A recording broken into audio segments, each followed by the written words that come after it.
পাশেই বসেছিল মেলা, কি বলবো গো তার রেলা। ভাবলাম দেরি করে লাভ নেই, ঘুরে আসি এই বেলা। দেখেই চিল্লে উঠলো ভোলা, কি বড় গো নাগরদোলা। বললো হবে নাকি একদান এর ওপর ঝোলা। ওর কথা নিলাম শুনে, আমারও ইচ্ছা ছিল মনে, চুপচাপ গিয়ে দাঁড়িয়ে পড়লাম টিকিট কাউন্টারের কোণে। এ তো টিকিট অনেক বেশি, এক একজনের 80। ভোলা বললো চনা বসে মজা হবে পাশাপাশি। অর্ধেক ড্রামের মতো সিট, দুজনে হয়ে গেলাম ফিট।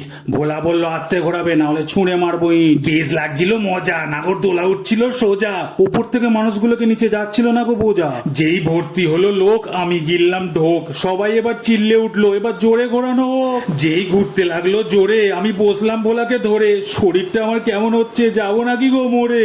নাবজে যেই তলায়, সব উঠে যাচ্ছে আমার গলায়। কি বলবো তখন আমার মধ্যে শুরু হয়ে গেছে গো প্রলয়। দুই পাক ঘুরে নাগর দোলালো যখন জোরে, জল তখন বেরোচ্ছে আমার সারা চোখ জুড়ে। জীবন নয় গো আমার সস্তা, শরীরের জল চেঞ্জ করবে এবার রাস্তা। কে আবার দেখি উপরে কাগজ ওড়াচ্ছে, খুলে একটা বস্তা। ঘোরাচ্ছিল যে দেখে খিস্তি দিলাম তাকে, বন্ধ করে এবার তুই, না হলে বেরিয়ে যাবে প্রাণ শরীর থেকে।